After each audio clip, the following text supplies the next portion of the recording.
Welcome everyone. Here's some really well-made statues, images. This company, and let me pull this off and read their name yet again. I mean, you can find these on Amazon, eBay, etc.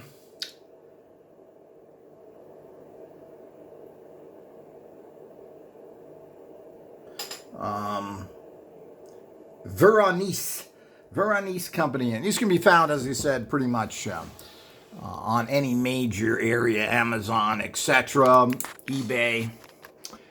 And these are very, it's difficult in the past to get really, this company has made very detailed, well-carved actual statues with lots of detail, and the actual authenticity of the figures in terms of what they're supposed to be for, etc., in terms of their famous poses.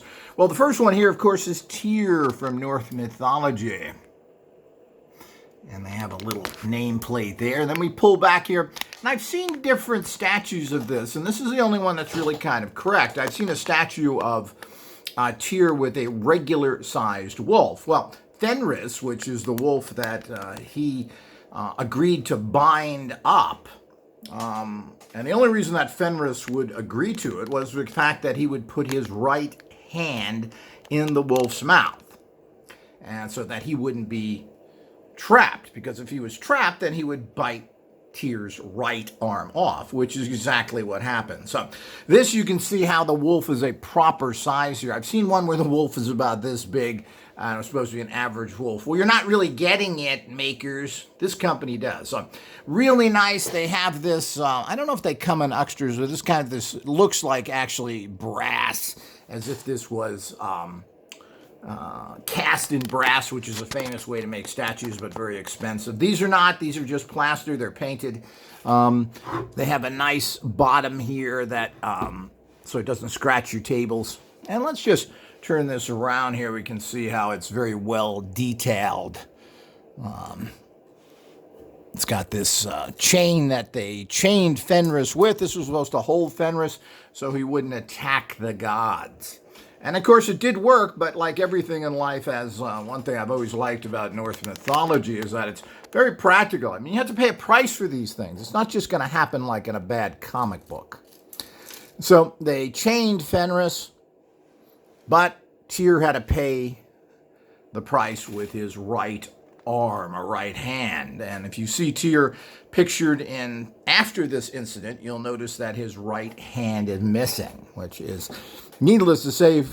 Tyr is also the god, the warrior god, the god of battle, etc. You can imagine how losing your right arm would be a significant problem in life. And in general, it used to mean a death sentence, because your left hand was used to clean yourself with. So you could really never use that anywhere, something that seems to have been forgotten in modern times when we all see these things.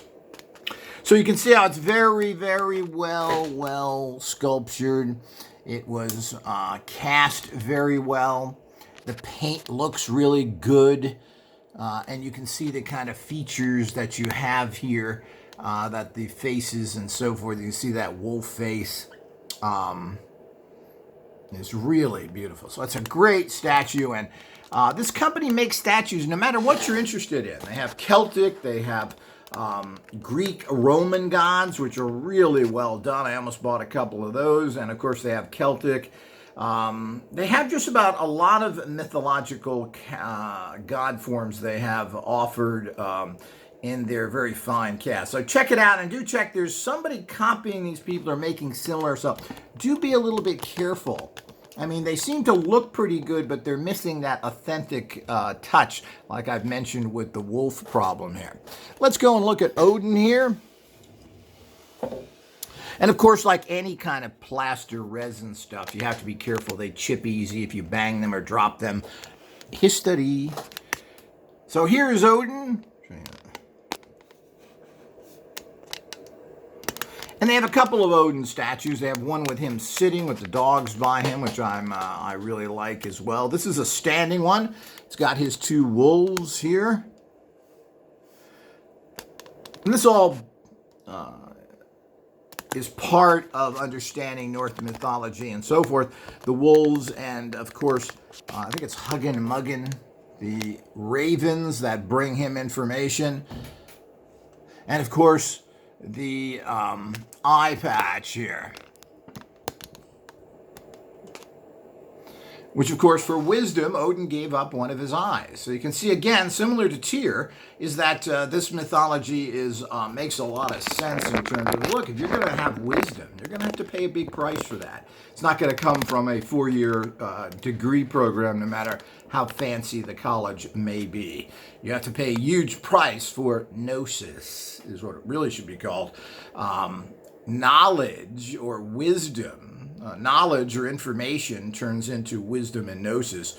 But you're going to have to pay a price for that. You're not going to get that commonly. And you can see here again that, and of course, horned helmets are not part of the Vikings. That came from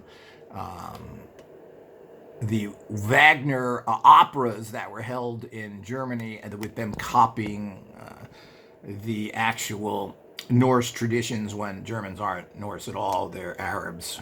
But so you can see all the actual, but they then put it, I think it was Wagner who put them with the horned helmets, of course, trying to make them evil, etc. It's all part of the butchering, particularly coming from your Central European types who butchered and stole everything. So you can see the fine detail here of the wolves, the boots. So nothing is left unturned here in terms of details. Let's turn this around, and you can see the excellent detail on the back.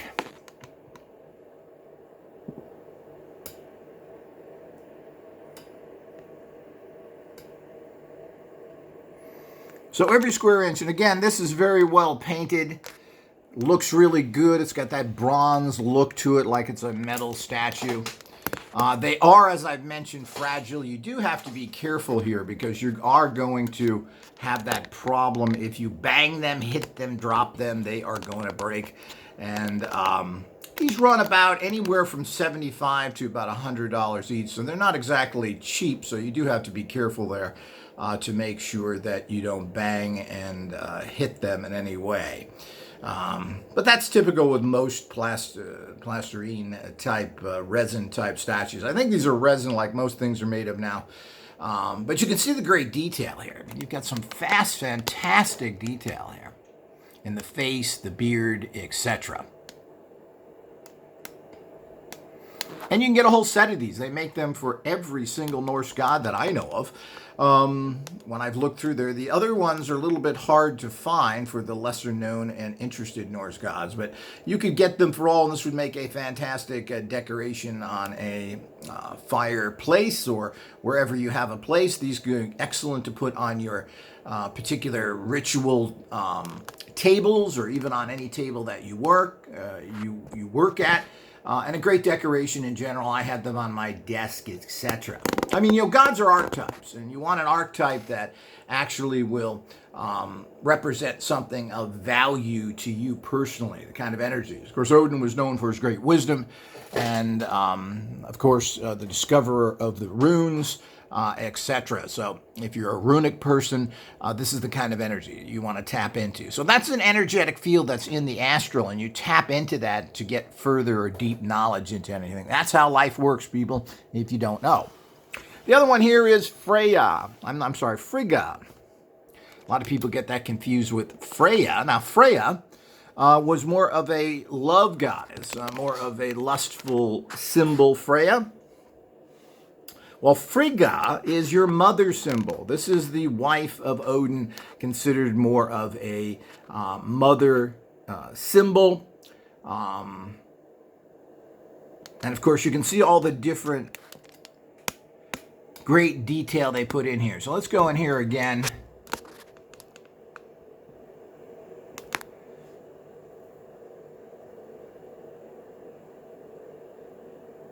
So this was the mother symbol used to call upon motherly type virtues. And of course, in Norse mythology, the gods and goddesses have multiple uses. You can see she's a knowledge person, the keys. She has lamb, which is the taking care of children. You can see there's a box here, which is filled with secrets and money as well. It's considered a fertility goddess to a degree as well, similar to Frigga, which means abundance. Fertility generally means abundance. You can see the fantastic detail here again. Look at that beautiful chair there with the dragon panels coming up. The actual carvings into the chair. The nice outfit. And what I like about these is they have romanticized these god forms to make them very attractive and sexy. I like that as well. You know, in paganism, gods were not really pictured completely. They weren't drawn perfectly, and the images weren't, not because they didn't have the ability to do it, but they wanted to keep the gods kind of a mystery. And the gods were always seen as unpredictable figures, which makes a lot of sense as well. You know, one of the things that they looked at is, you know, a lot of the best warriors or the smartest people died in battle. And why did the best warrior be taken by the god? This is the unknown factors of religion that the modern religions want to just skim over or blame Satan for it. Well, if your God is so powerful, why is that? So what happens is this is the unknown nature of gods. So that's why they didn't picture them that much. You'll find a lot of actual old carvings that go back to those times are fairly primitive. They didn't want to give the god a face. Matter of fact, Odin was thought to be a shapeshifter and could appear as anybody.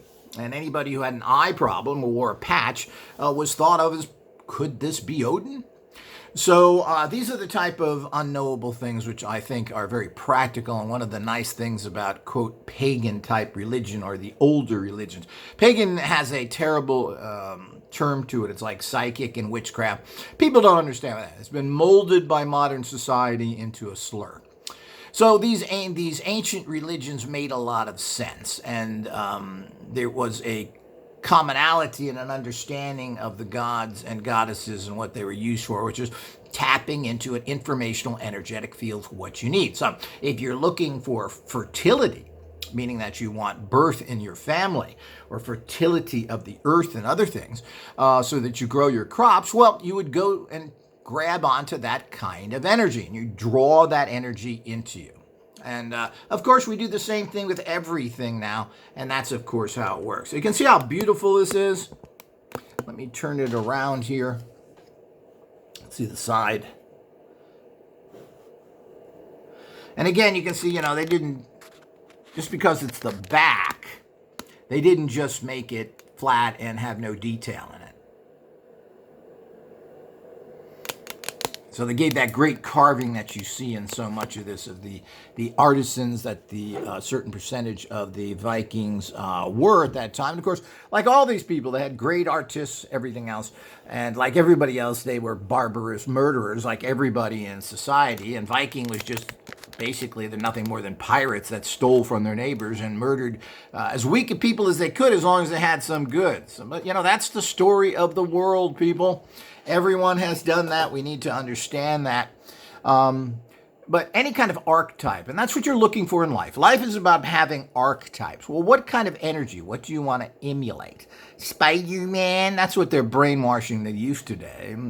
Unattainable people that have superpowers that are impossible for anyone to have, instead of having an archetype of something that is closer to a human being, a great fighter, a great thinker, a great a healer. So all of this, of course, now we've got into this fantasy nonsense world, which is just way overdone.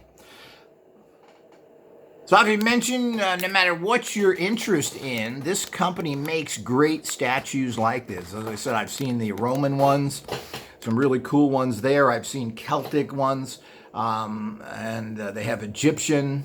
I'm trying to think what else they have. You can find statues that they make, historical figures, All sorts of really cool, well-detailed, excellent statues. And as I said, they're relatively fairly priced. They've been going up in the recent years, but they run anywhere from $70 to about $120, depending on the size of the statue and where you can find it and get it. So I highly recommend these. These are fun to have in your house if you have some sort of interest in some sort of god form or tradition. These make great decorative statues, and they really are qualities. If you put something like this out, it's not like you're putting out some cheap plastic junk that's poorly carved. These are high quality, well done from beginning to end. I hope you've enjoyed. More in the future.